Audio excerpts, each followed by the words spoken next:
They say the best revenge is a life well lived, but sometimes revenge is serving your ex-husband his bankruptcy papers while wearing $1 million smile. When Daniel threw his pregnant wife Sarah out onto the cold streets of Chicago to move in his younger mistress, he thought he'd won. He thought she was finished. He was wrong. He didn't just break her heart. He pushed her straight into the arms of the one man who could destroy him, his deadliest business rival. This isn't just a breakup story. This is a masterclass in karma. Watch until the end, you won't believe the final twist. The vibration of the crystal champagne flute against Sarah's fingernails was the only thing grounding her. They were sitting at Le Bernardin, Daniel's favorite spot in the city. It was a Tuesday, which was unusual.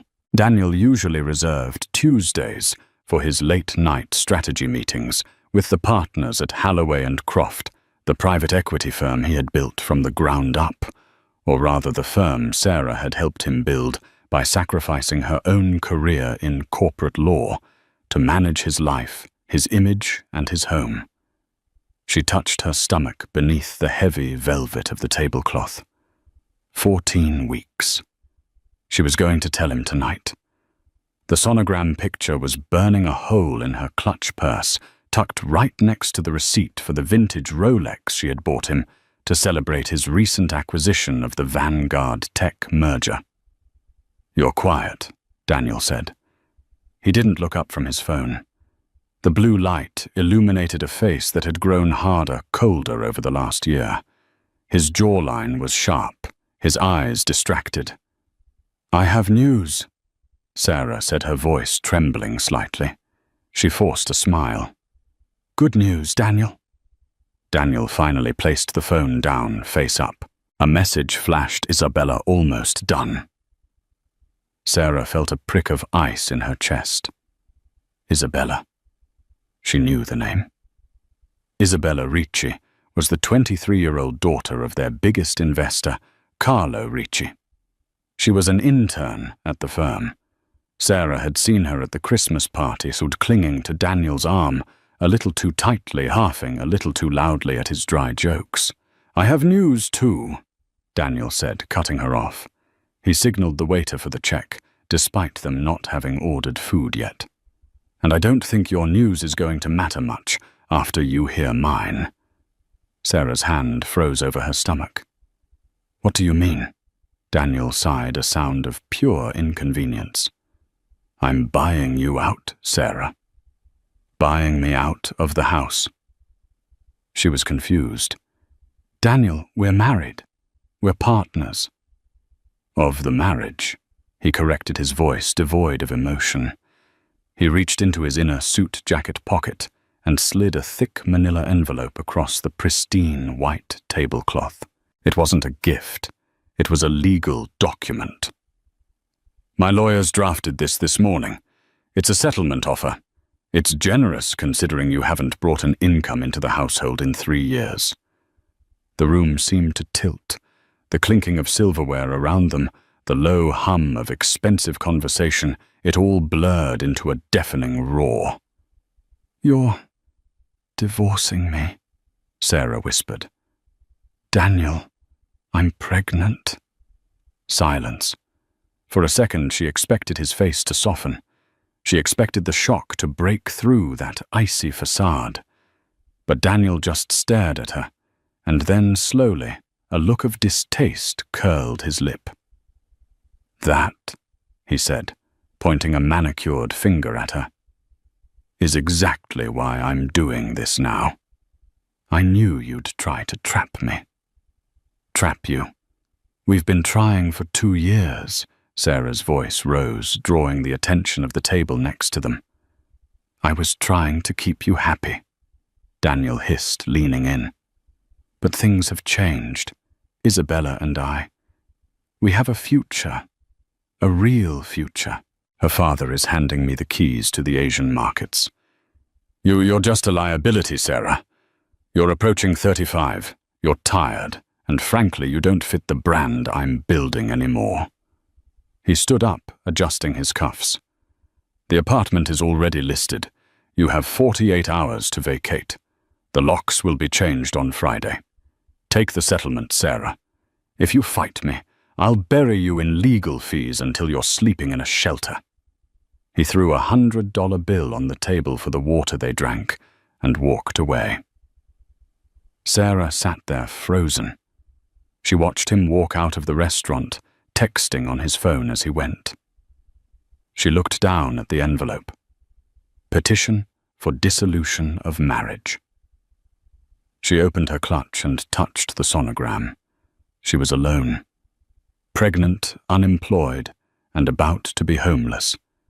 But as the initial shock faded, something else took its place. A slow, burning ember of rage. He had forgotten one thing.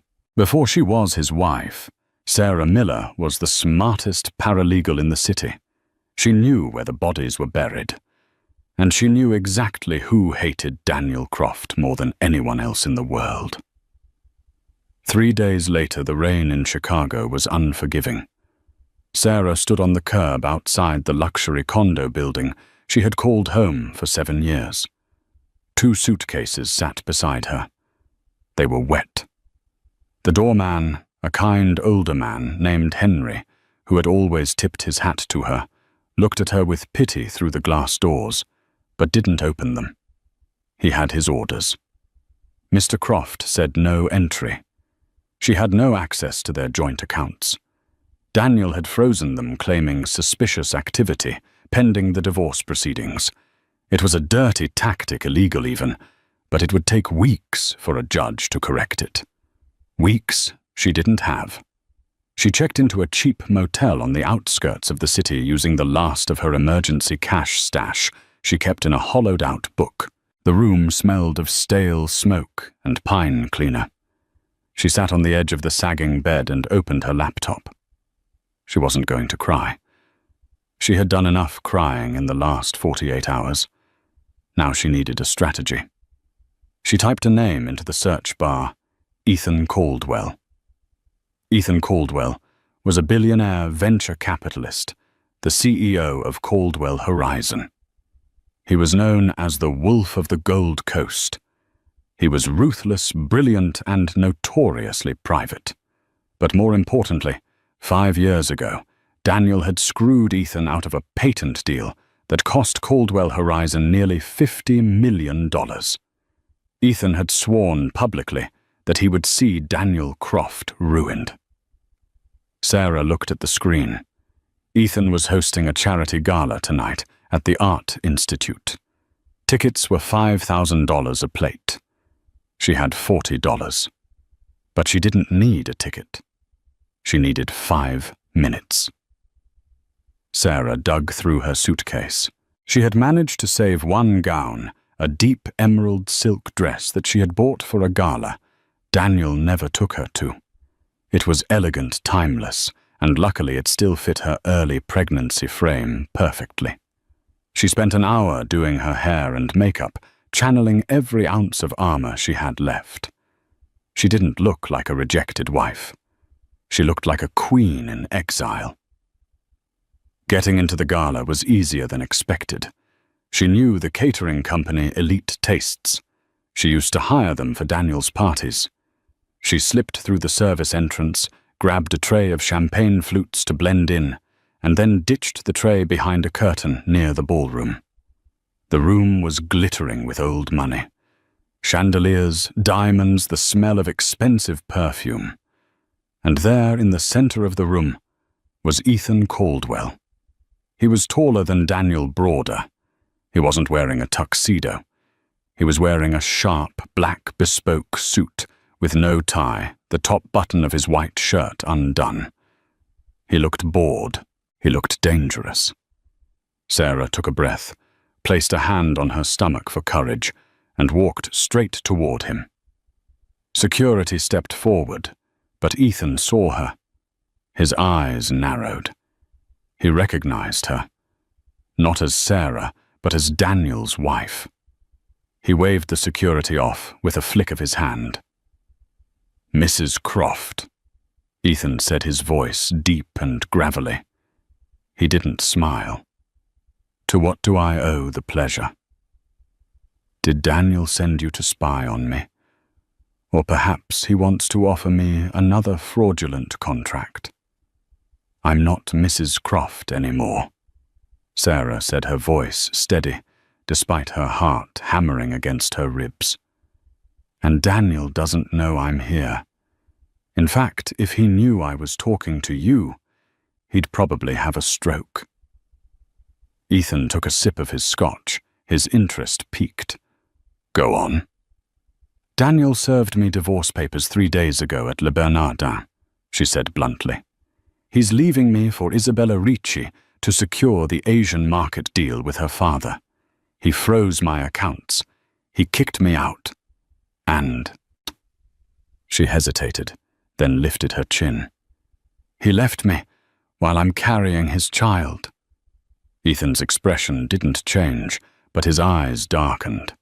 He hated Daniel, but he despised dishonor. Why are you telling me this? Do you want money, Charity? I don't want your charity, Sarah said, stepping closer. I want a job. Ethan laughed, a short, dry sound. A job.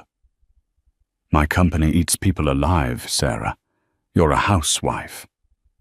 I was a senior paralegal at Stratton and Oakmont before I managed Daniel's life, she corrected him sharply. I know how Daniel structures his deals. I know where he hides his offshore assets to avoid taxes.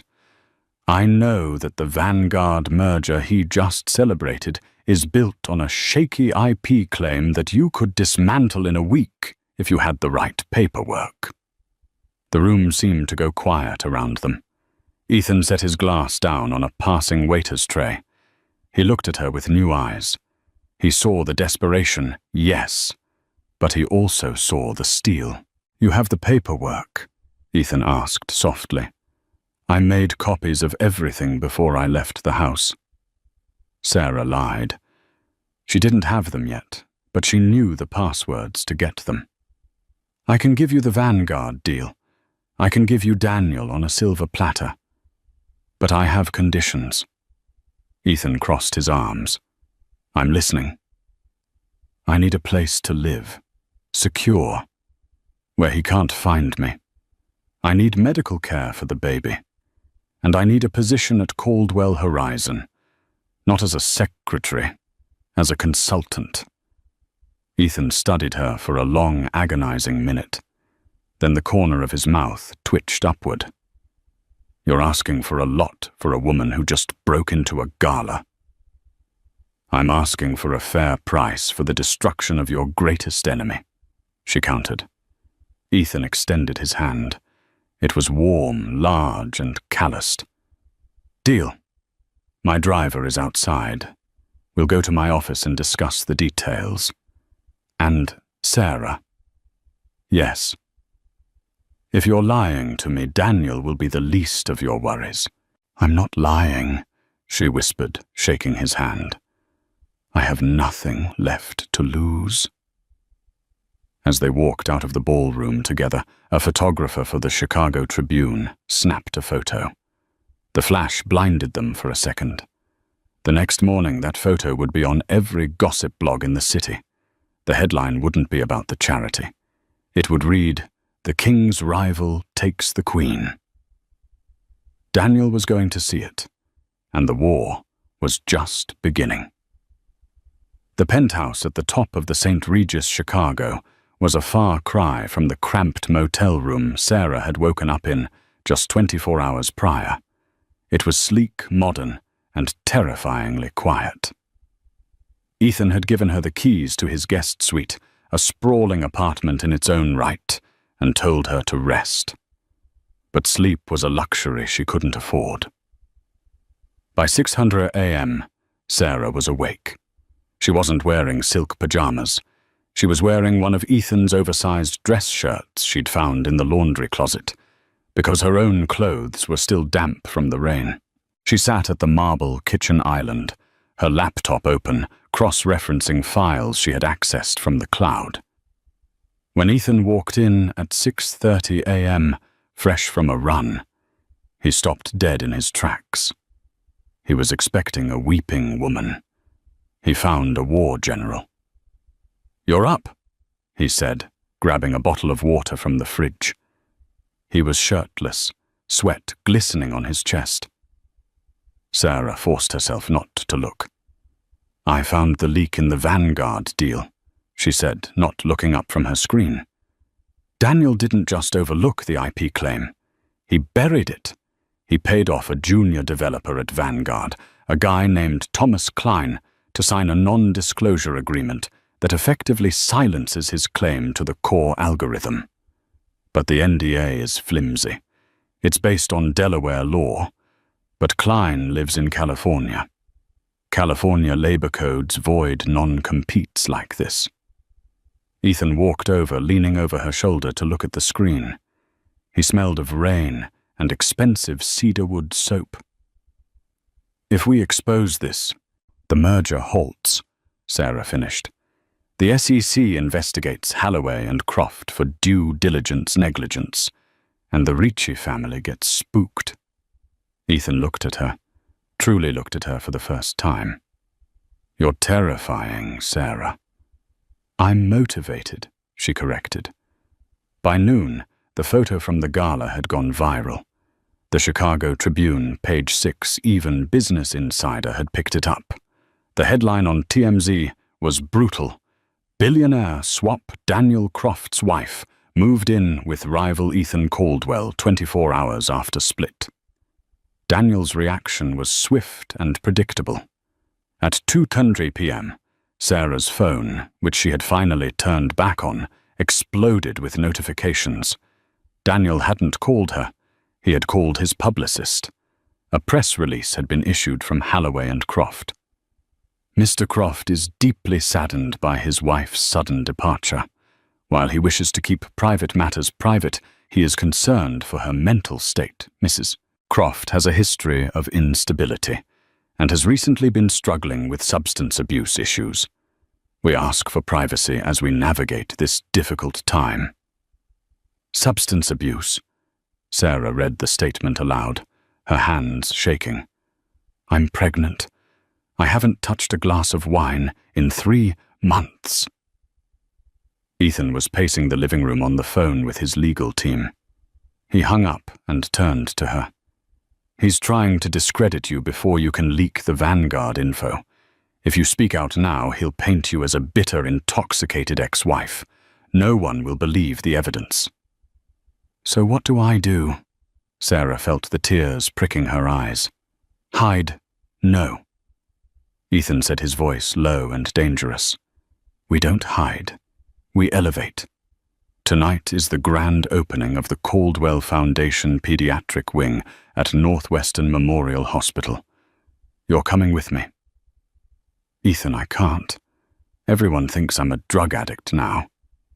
Ethan walked over to her, crouching down, so he was eye level with her sitting form. He took her hands. "Let them think what they want. You are going to walk into that hospital looking like the picture of health and grace. You're going to be the director of the new charity initiative I'm announcing. We're going to legitimize you." "Why are you doing this?" Sarah whispered. "It's just business, right?" Ethan paused. His thumb brushed over her knuckle. "Daniel took my patent. But what he did to you, throwing away his own child, that's a sin I can't forgive. My father left my mother when she was pregnant with me. I know what it feels like to be the mistake left behind. I won't let that happen to your child." For the first time since the restaurant, Sarah felt a crack in the ice around her heart. 2 months passed. Sarah was now showing. Her bump was small but undeniable, hidden beneath tailored blazers and structured dresses provided by Ethan's personal stylist. She had officially joined Caldwell Horizon as a strategic consultant. The press had a field day, but Ethan's PR team was better than Daniel's. They spun the narrative. Sarah Croft, the brains behind her husband's success, finally steps into the light. But Daniel wasn't staying quiet. The Vanguard deal was shaking. Sarah's anonymous tip to the SEC had triggered an audit. Daniel was bleeding money, and when a narcissist bleeds, they attack. It was a Tuesday afternoon. Sarah was in her office at Caldwell Horizon, reviewing potential acquisition targets in the biotech sector. Her intercom buzzed. "Ms. Miller." She had gone back to her maiden name. "There's a delivery for you. It's marked urgent." "Send it up." A courier walked in with a large, ornate gift basket. It was filled with white lilies, funeral flowers, and expensive baby products. Buried in the center was a silver rattle. There was a card. "To the little bastard. Hope he doesn't have his mother's lying gene. D." Sarah felt the blood drain from her face. It wasn't just the cruelty. It was the threat. He knew. He was acknowledging the baby, but only to weaponize it. Suddenly, a sharp pain shot through her abdomen. Sarah gasped, doubling over her desk. It wasn't just stress. It was a cramp, deep and terrifying. "Sarah." Ethan was in the doorway. He had been coming to ask her about a file, but the moment he saw her face, the file dropped to the floor. "Sarah." He was at her side in a second, catching her as her knees buckled. "The baby," she gasped, clutching his arm. "Something's wrong." The next hour was a blur of sirens and white lights. Ethan rode in the ambulance with her, holding her hand so tight she thought he might break it. He barked orders at the EMTs, terrified. At the hospital they ran tests. Stress-induced hypertension. The doctor was stern. "You need to minimize stress, Ms. Miller. The baby is fine for now, but your blood pressure is dangerously high. Another spike like this could cause a detachment." Sarah lay in the hospital bed, hooked up to monitors. She felt defeated. "I can't do this, Ethan. He's winning. He's in my head."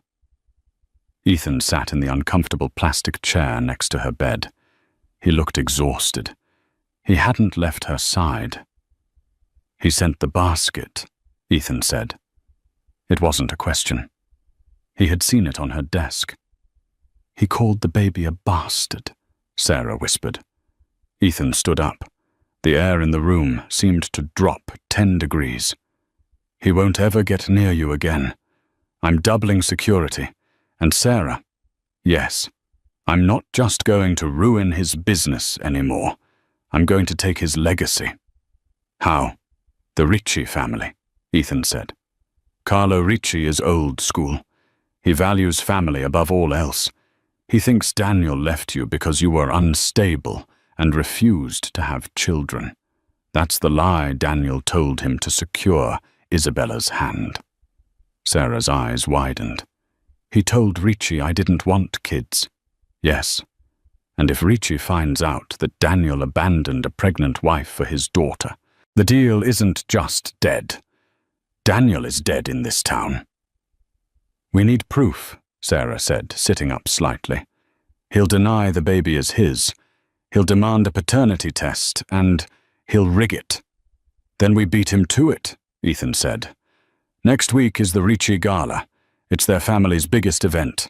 Daniel and Isabella will be there to announce their engagement. We're going to crash the party." "Ethan, I'm pregnant and on bed rest. I can't crash a party." Ethan smiled, a rare, genuine smile that made his eyes crinkle. "You won't be crashing it as my consultant, Sarah. You'll be crashing it as my fiancé." Sarah froze. "What?" "It's the only way to get you in without an invite. Plus," he looked away, a flush of red on his neck, "it will drive Daniel absolutely insane." The Ricci Gala was held at the Field Museum under the giant skeleton of Sue the T-Rex. It was fitting, Sarah thought, considering she was walking into a room full of dinosaurs and predators. She wore red, not just any red, a blood-red Valentino gown that draped over her bump, accentuating it rather than hiding it. She was 6 months along now. There was no hiding it. On her finger sat a 10-carat yellow diamond ring. It was a prop Ethan had assured her, pulled from his family vault. But it felt heavy. Real. When they walked in, the room didn't just go quiet. It gasped. Ethan Caldwell, the city's most eligible bachelor, walking arm in arm with his rival's pregnant ex-wife. Daniel and Isabella were near the stage. Isabella looked beautiful, young, and naive in white. Daniel looked like he had seen a ghost. They made their way through the crowd. Sarah kept her head high, her hand resting protectively on her stomach. Ethan's arm was a steel band around her waist. "Ignore them," Ethan whispered in her ear. "Look at me. Smile." She looked up at him and smiled. For a moment, she forgot it was a performance. He looked devastatingly handsome in his tuxedo. "Well, well," a voice boomed. Carlo Ricci, the patriarch. He was a short, stout man with eyes like flint. He walked over, ignoring Daniel, who was trailing behind him like a puppy. "Mr. Caldwell and Mrs. Croft." "Ms. Miller," Sarah corrected gently. "And actually, it's soon to be Mrs. Caldwell." The whisper ran through the crowd like wildfire. Daniel stepped forward, his face purple with rage. "She's lying," Daniel shouted, losing his composure. "She's a liar, Carlo. She's mentally unstable. I look pretty stable to me, Daniel," Sarah said, her voice calm. "And that child," Daniel sneered, pointing at her stomach. "It's not mine. God knows who she slept with. That's why I left her. Carlo, she was unfaithful." This was the moment, the trap. Ethan stepped forward, shielding Sarah. "Careful, Daniel. Slander is expensive." "It's not slander if it's true." Daniel turned to the crowd, desperate. "She got pregnant by some random guy, tried to pin it on me, and I kicked her out." "That's the truth." Sarah reached into her clutch. She didn't pull out a sonogram. She pulled out a small audio recorder. "I thought you might say that Daniel," Sarah said. She turned to Carlo Ricci. "Mr. Ricci, I have a recording here from the night Daniel fired me. Divorced me, at Le Bernardin. Would you like to hear the part where he admits he's leaving me specifically because he needs your Asian market connections? Or the part where he acknowledges the pregnancy is his, but calls it an inconvenience?" Daniel lunged. "Give me that!" Security intercepted him before he got within 3 feet of Sarah. Ethan didn't even flinch. Sarah handed the recorder to Carlo Ricci. "I think you should listen to this in private, Mr. Ricci. Before you let your daughter marry a man who treats family like a line item on a spreadsheet."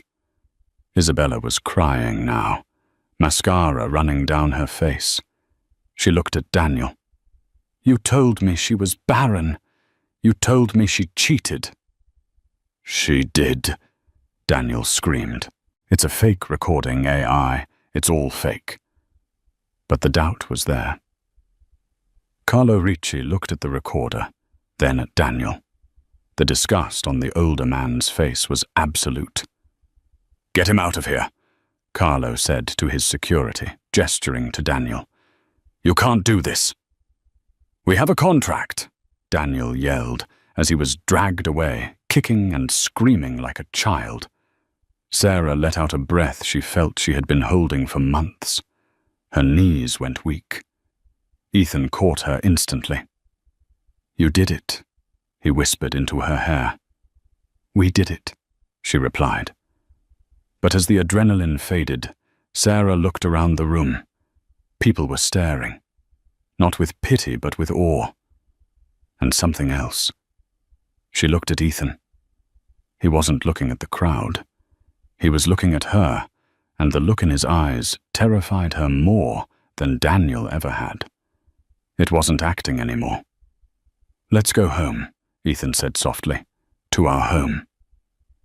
As they walked out, leaving the chaos behind, Sarah realized the real danger wasn't over. She had destroyed her ex-husband, but she was falling in love with a man she was only supposed to be using. And in their world, love was the most dangerous liability of all. But the night wasn't over. As they reached the limo, a process server stepped out of the shadows. "Sarah Miller. Yes, you've been served." Sarah took the papers. It wasn't from Daniel. It was from Child Protective Services. Anonymous tip regarding the endangerment of an unborn child due to maternal drug use. Daniel's final move. He hadn't just attacked her reputation. He had called the authorities. Ethan snatched the papers from her hand. His face went deadly calm. "He wants a war," Ethan said, crumpling the paper in his fist. "I'm going to burn his entire world to the ground." The weeks following the Ritchie Gala were a blur of legal summons and invasive scrutiny. Daniel's tip to Child Protective Services hadn't just been a nuisance. It was a calculated strike designed to break Sarah's spirit. He knew he couldn't win her back, and he knew his business reputation was hanging by a thread, so he chose the scorched earth policy. If he couldn't have a legacy, no one would. The penthouse at the St. Regis became a fortress. Ethan hired a former Secret Service agent to stand guard at the elevator. But he couldn't stop the social workers. Sarah sat on the plush velvet sofa, her hands trembling as she handed a urine sample cup to a stern-faced woman named Mrs. Higgins. "This is standard procedure, Ms. Miller," Mrs. Higgins said, labeling the jar. "Given the allegations of cocaine usage during the first trimester, I have never used drugs." Sarah said, her voice cracking. "My ex-husband is trying to hurt me. He's losing his company, and he's lashing out." "We investigate every claim regardless of the source," the woman said robotically. "We'll need to inspect the nursery next." Ethan stood by the window, his back tense. He was on the phone with the district attorney, calling in a favor he had saved for a decade. When he hung up, he looked like he wanted to punch a wall. "They're stalling," Ethan said after the social worker left. "Daniel's lawyers are filing motions to delay the DNA test until after the birth. He wants to keep the custody battle active so he can freeze your assets again. He's trying to starve you out." "He can't starve me out," Sarah said, placing a hand on her stomach. The baby kicked hard. "I have you." Ethan froze. The air in the room shifted. The fake engagement, the business arrangement, it had all dissolved into something terrifyingly real. He walked over and knelt before her, resting his forehead against her knees. "You will always have me," he swore. "I will spend every penny I have to bury him before I let him take this child." But the stress was taking its toll. That night, a storm broke over Chicago. Thunder rattled the floor-to-ceiling windows. Sarah woke up at 3:00 a.m. with a pain that wasn't just a cramp. It was a vice grip around her spine. She tried to stand, and water gushed onto the hardwood floor. "Ethan!" she screamed. He was there in seconds, bursting through the guest room door, which he had left ajar for weeks. He didn't ask questions. He scooped her up in his arms, ignoring the water and blood staining his silk robe. "I've got you," he kept repeating as he ran for the elevator. "I've got you." The hospital scene. The labor was complications on top of complications. Preeclampsia. The baby's heart rate was dropping. The doctors were shouting codes Sarah didn't understand. "We have to do an emergency C-section. Dr. Aris muttered, snapping gloves on. Her pressure is stroking out. They wouldn't let Ethan in the OR initially. He nearly tore the doors off the hinges until the head nurse, terrified by the look in the billionaire's eyes, handed him scrubs. "Just hold her hand," the nurse whispered. "Keep her with us." Sarah was fading. The lights were too bright. She felt cold. "Ethan," she mumbled through the oxygen mask.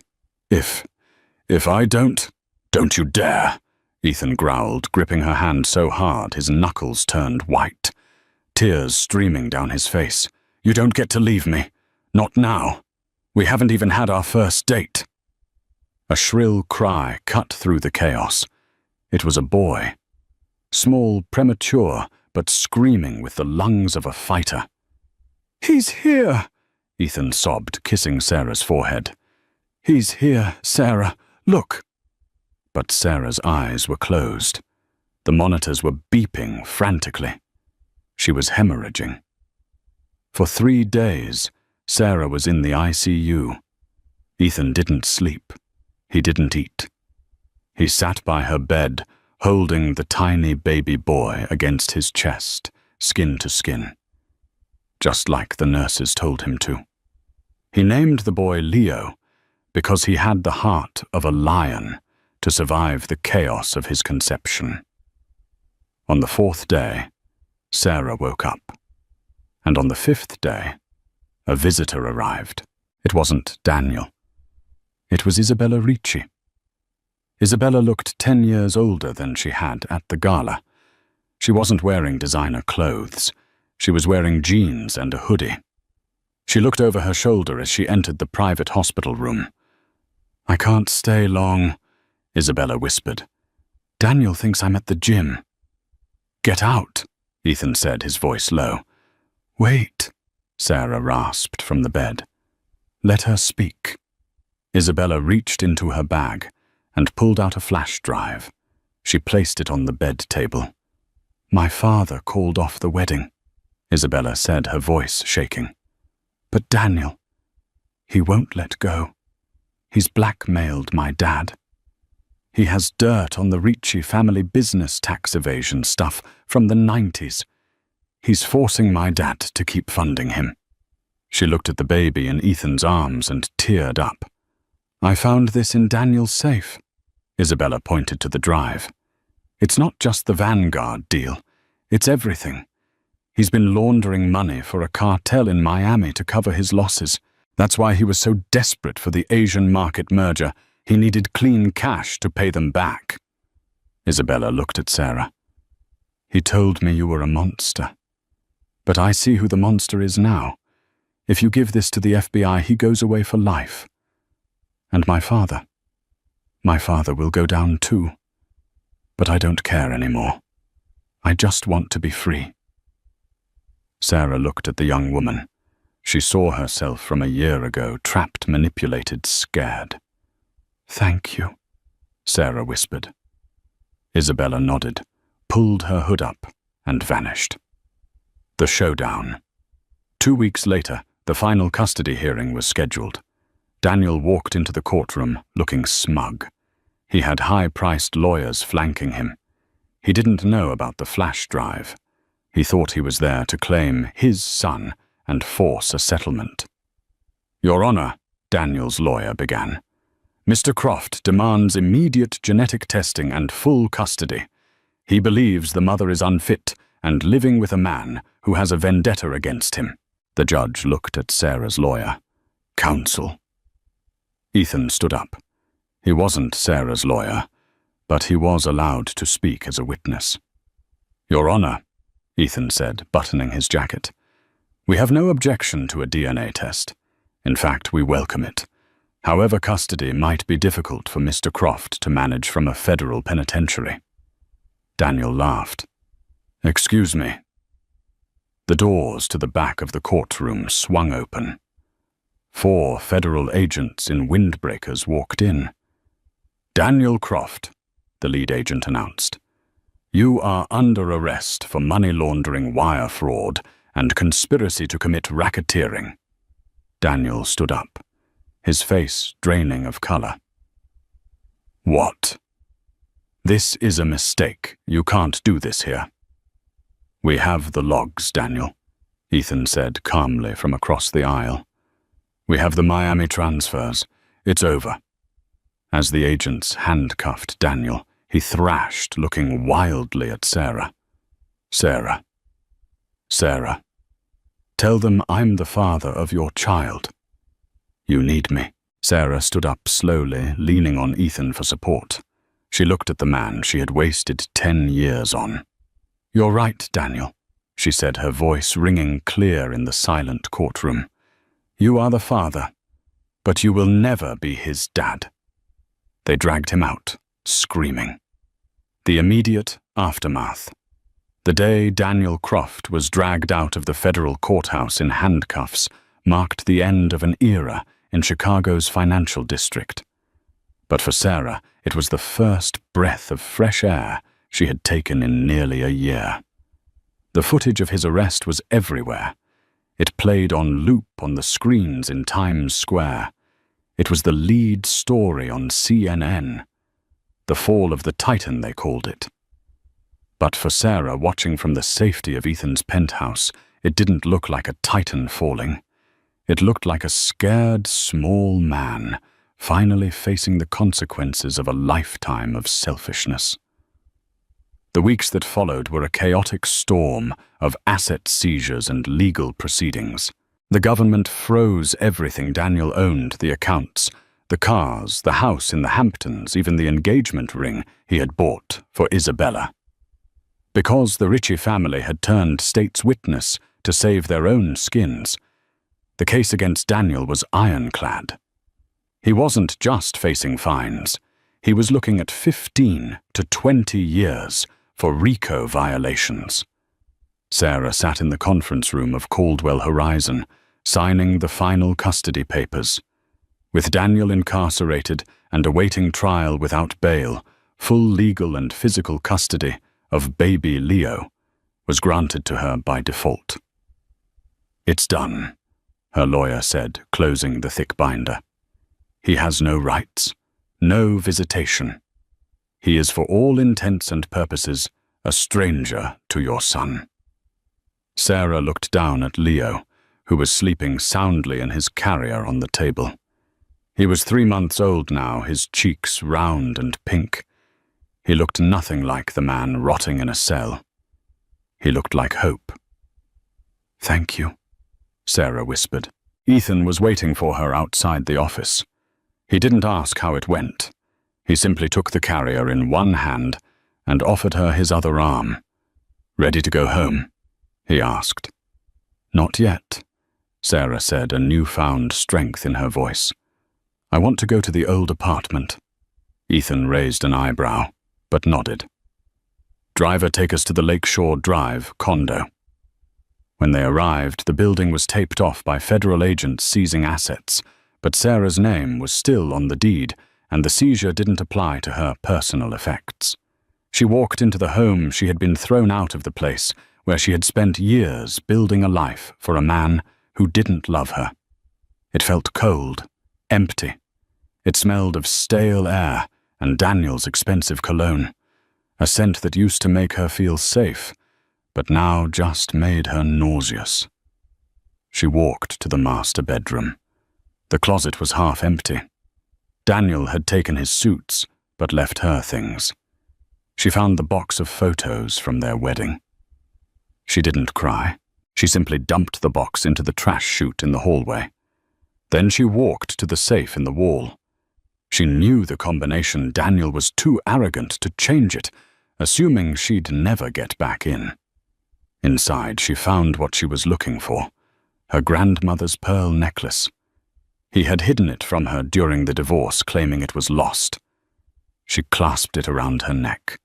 It felt cool and heavy, a reclaiming of her history. "Let's go," she said to Ethan, not looking back. "I never want to see this place again." The slow burn ignites. 6 months passed. Life fell into a rhythm. Sarah launched Miller & Associates, a boutique crisis management firm. Ironically, her own public scandal had made her the most sought-after consultant in the city. Everyone wanted the woman who had taken down Daniel Croft to fix their problems. She was independent. She was wealthy in her own right. She didn't need Ethan anymore. And that was exactly why their relationship terrified her. They were living together, raising Leo together, eating breakfast together every morning. But they slept in the separate rooms. The fake engagement had technically ended when the Ricci wedding was cancelled, but neither of them had issued a press release to break it off. They were existing in a beautiful, comfortable limbo. It came to a head on a snowy Tuesday in December. Sarah came home late from the office. The penthouse was quiet. She found Ethan in the nursery. The room was lit only by the soft glow of a nightlight. Ethan was sitting in the rocking chair, Leo asleep on his chest. Ethan was reading a business report, one hand absent-mindedly stroking the baby's back. Sarah stood in the doorway, her heart aching with a sudden, overwhelming realization. This is it, she thought. This is the life I always wanted. Ethan looked up. He smiled a tired, unguarded smile that he saved only for her. He was fussy, Ethan whispered. Teething, I think. I walked him for an hour. Sarah walked into the room, kicking off her heels. She knelt beside the chair. You didn't have to do that. You have a board meeting in Tokyo in the morning. You need sleep. I have everything I need right here, Ethan said softly. The silence stretched between them, heavy and electric. Ethan. Sarah started, her voice trembling. We have to stop pretending. Ethan went still. His hand stopped moving on Leo's back.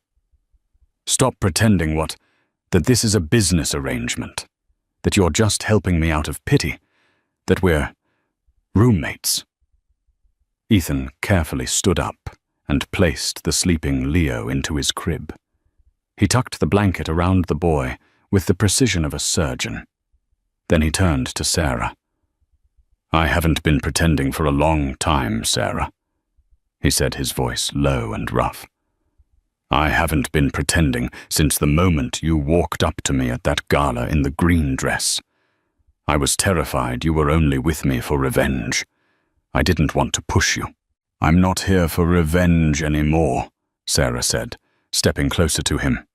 I'm here because you're the only man who ever saw me. Not the wife, not the assistant, not the victim. Me. Ethan closed the distance between them. He cupped her face in his hands, his thumbs brushing her cheekbones.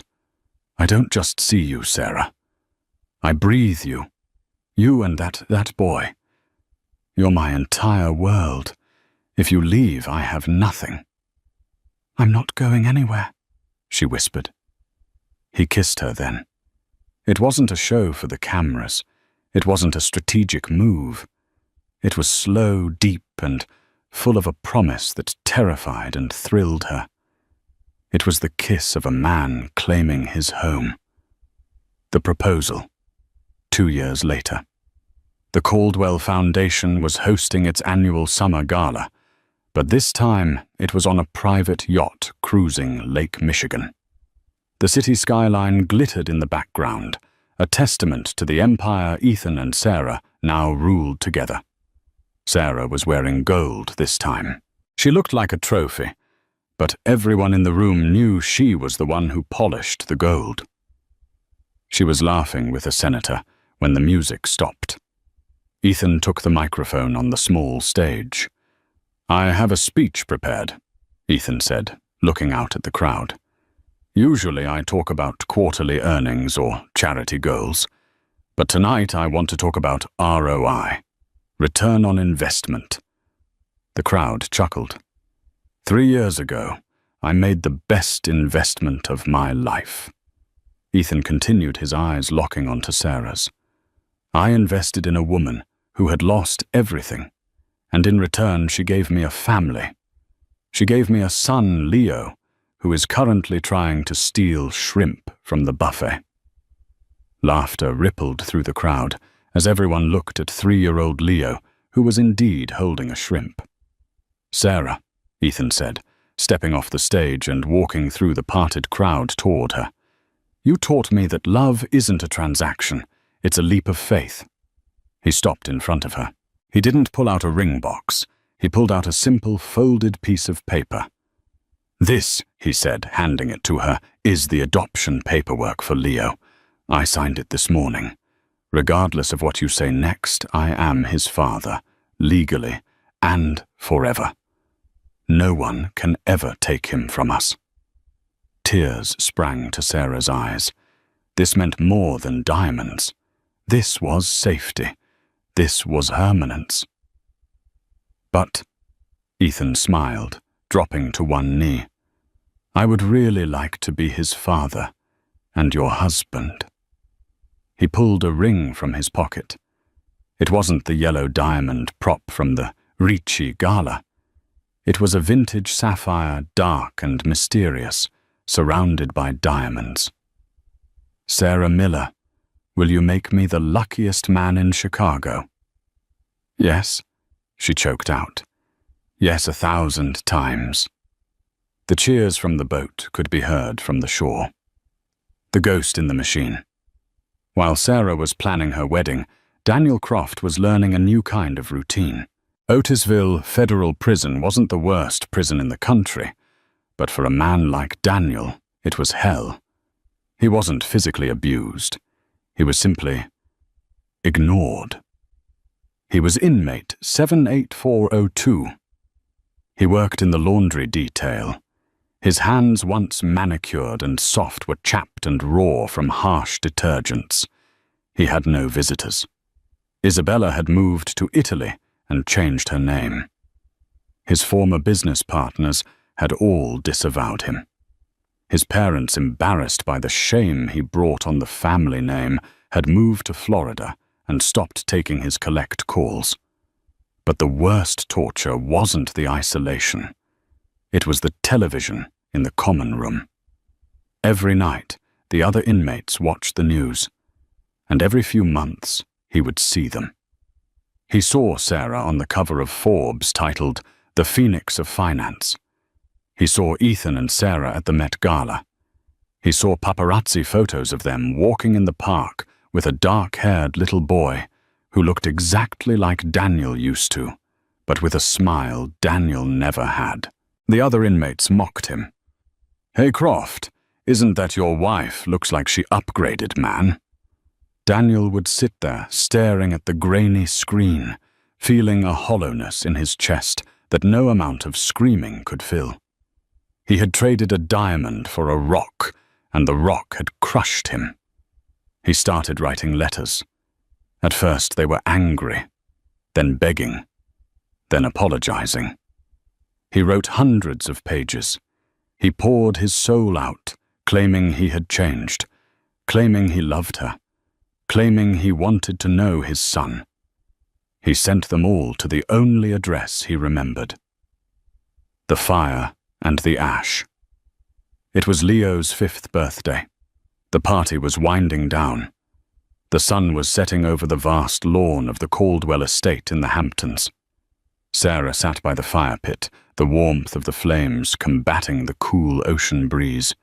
She was pregnant again, a little girl this time. She felt full, complete. Ethan walked over holding a thick envelope. "It's from him." Again. Sarah took the envelope. It was heavy. She could feel the desperation radiating off the paper. "The warden called my lawyer," Ethan said, sitting next to her. "He says Daniel is up for parole in 6 months. Good behavior. He's claiming he has a family to come home to. He's using these letters as proof that he's trying to reconnect." Sarah looked at the letter. If she opened it, if she engaged, she validated him. She gave him a tether to her life. She looked across the lawn. Leo was chasing fireflies with Ethan's golden retriever. He was laughing that pure, unburdened sound of a happy childhood. "Does Leo ask about his real dad?" Sarah asked quietly. "He asked me once where he came from," Ethan said. "I told him he came from a tummy, but he was made from love. He seemed satisfied with that." Sarah smiled. "He doesn't need to know Daniel. Not yet. Maybe when he's 18, if he asks, I'll tell him the truth. But I won't let Daniel's shadow touch his childhood." She held the envelope over the fire. "You're not going to read it?" Ethan asked. "I know what it says," Sarah replied. "It says I want. It says I need. It's the same thing he's always said. It's never about what I need or what Leo needs." She dropped the letter. The flames licked the corners, curling the cheap paper. The ink darkened, then turned to ash. The words of a desperate man floated up into the night sky as smoke disappearing into the vast, indifferent universe. "He's a ghost," Sarah said, dusting off her hands. "And we are alive." The final encounter. 6 months later. Sarah was in downtown Chicago for a final dress fitting for a charity ball. She was alone for once, having sent her security detail to get coffee. She stepped out of the boutique, checking her phone. "Excuse me, ma'am."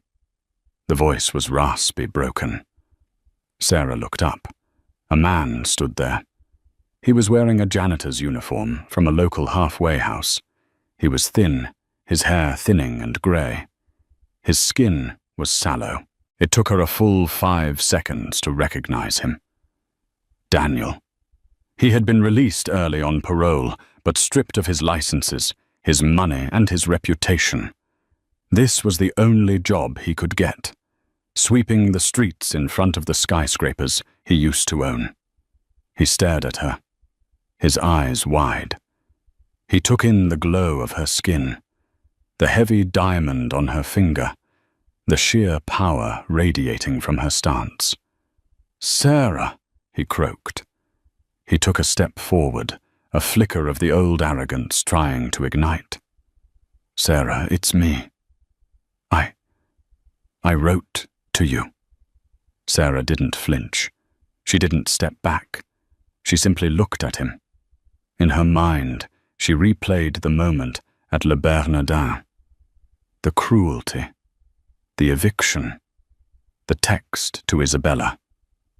"I didn't get any letters," Sarah lied smoothly. Her voice was cool, detached. I want to see my son," Daniel stammered. "I have rights." "You have nothing," Sarah said.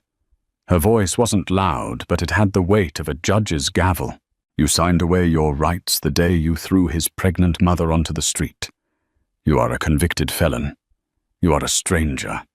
If you come within 500 feet of Leo, I will bury you so deep in legal filings you won't see sunlight until the next century." Daniel flinched as if she had struck him. He looked at her, searching for the woman who used to fetch his coffee and manage his calendar. She wasn't there. "But I loved you," he whispered, a pathetic attempt at manipulation. Sarah laughed. It was a short, sharp sound. "You loved owning me, Daniel. There's a difference. And now you don't own anything." A black SUV pulled up to the curb. The door opened, and Ethan stepped out. He looked at Daniel, then at Sarah. He didn't say a word to Daniel. He didn't acknowledge his existence. He just held out his hand to his wife. "Ready, my love. Ready," Sarah said. She took Ethan's hand and stepped into the car, turning her back on Daniel for the last time. As the car pulled away, merging into the stream of traffic, Daniel was left standing in the exhaust fumes, clutching his broom. A cold wind blew off Lake Michigan, cutting through his thin uniform. He watched the taillights disappear. He realized then that the true punishment wasn't the prison cell.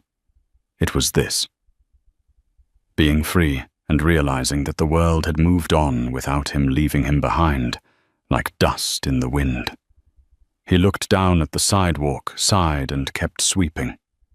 Sometimes the universe serves justice in ways we can't even imagine. Sarah didn't just survive. She transcended. She showed us that the best revenge isn't hatred. It's absolute indifference. Daniel ended up exactly where his choices led him alone, sweeping up the dirt while Sarah built a kingdom on the high ground. I want to know what you think. Was Sarah too harsh in that final scene, or did Daniel get exactly what he deserved? I read every comment, so let me know your thoughts below if this story gave you chills. Please do me a huge favor and hit that like button. It really helps the channel grow.